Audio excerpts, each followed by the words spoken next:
This is easy. What you have to do is, let me show you. So you gotta go up here. You see where there is the three dots, and you tap it.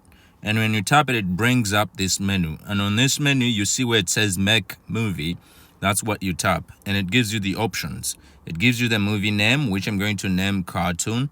And it gives you the output size. Here you can change the size, but I usually stay with the 1080 to 720, which is a YouTube size, which is really a very good HD size for anything, really, if you want to use it.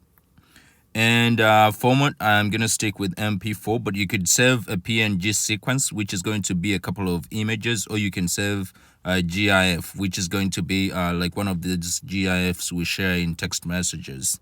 Let's go ahead and say make movie, and we're going to replace the one that I already saved.